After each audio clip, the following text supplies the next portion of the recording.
be cool for me to talk about something I think is a really cool thing and I really want to share with you guys. And that is short-term missions trips. Now if you don't know what a short-term missions trip is, missions trip itself often considered going overseas for a period of time to serve in an area overseas. People go for a couple of months, some people go for a year, some people go for their whole lives on missions trips. Generally in the church context, it's about doing something that is somehow showing other people about God. I want to talk to you guys about short-term missions, and short-term missions is going overseas and serving and helping out in an area overseas for a short period of time, so like a couple of weeks or something like that.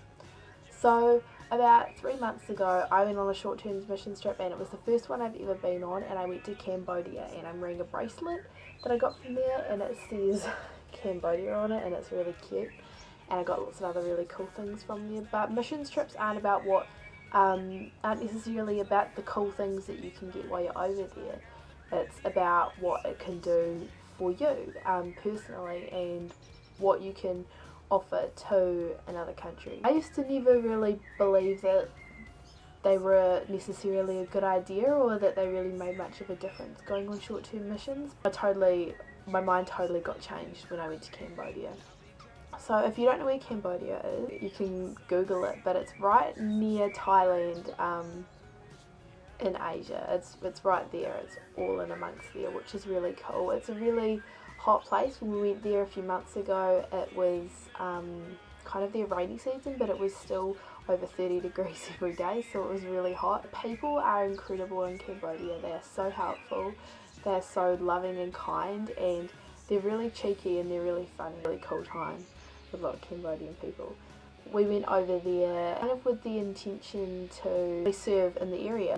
We're hooked up with an organisation that took us over there, and they sorted it so that we could build a house while we were there for a lady and her family. We'll also be doing things like working in orphanages and like children's ministry, which is kind of like an after school care program or a program during the day where kids can go and stuff like that. So we got there and it was really, really hot, and the first thing that we had to do when we were there was do like an amazing race type thing, and we were given tuk-tuks, which are like pretty much a cart that can fit a maximum of about 6 people on it, attached to a scooter, and the scooter pulls it around, and it's ridiculous. And we were given one of those each for a team of about 4 people, and we had to go around and do all these different tasks.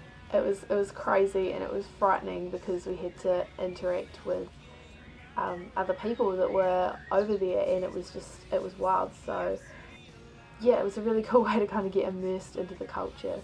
And if you kind of want like a gauge of where the culture is at, I mean religiously, it's mostly Buddhist. Like there's Buddhist temples everywhere. There are monks, wearing all orange and no hair, walking around like everywhere. It's really different, eh? And so it's about like 3% Christian, mostly Buddhist, and maybe some other religions mixed in there, but like hard out, mostly Buddhist. After we did the pre-race, we got back, and the whole time we were there, we got to eat the food. Like the person who cooked our food was Cambodian, and so we were eating the local food and we were immersed in the culture. It was just really amazing. And if you're going to go on a mission trip, I think one of the things that you must do is allow yourself to be immersed in the culture. Don't stay, if you can, don't stay in like a hotel where you've got your nice European comforts.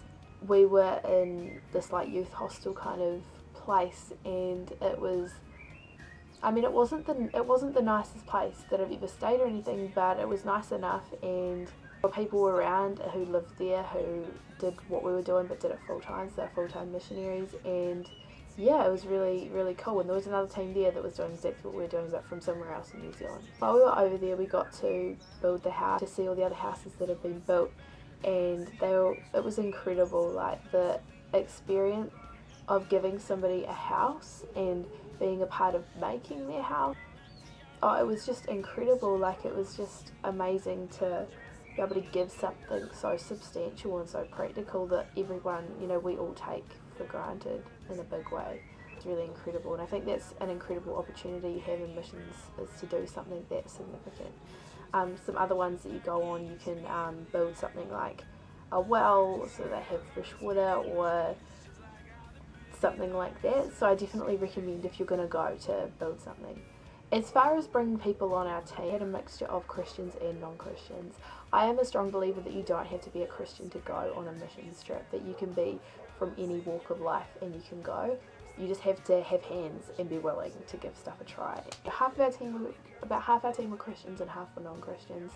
I mean, whether they were or they weren't didn't make a huge difference to their experience over there, but you know, all of them kind of walked away thinking there's more to this whole God thing. So they kind of got an idea of what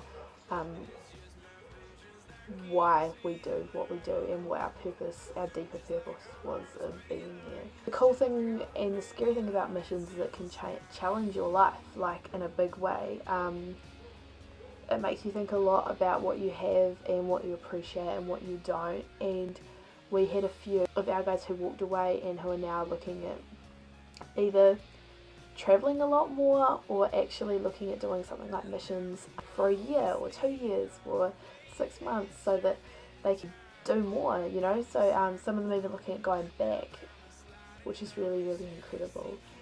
If you're concerned, you know, missions only benefits the people that go, that isn't true. I mean, it's the people over there benefit as well. Not just because for us practically we built a house for somebody, but because when we were over there, the people who are doing full-time missions, like in the children ministries that we worked with, they just said to us, you know, like, thank you so much for coming, because we do this full-time and we're crying out for teams like you guys to come and give us a break. So there are people who are doing, you know, it's like there are people who are working day in, day out doing what we did for a couple of weeks, and we were exhausted after a couple of weeks, but they do it all the time. So, I mean, do short-term missions. I mean, don't just think that you're the only one who's going to walk away with something. You're actually able to give while you're there, which is really incredible.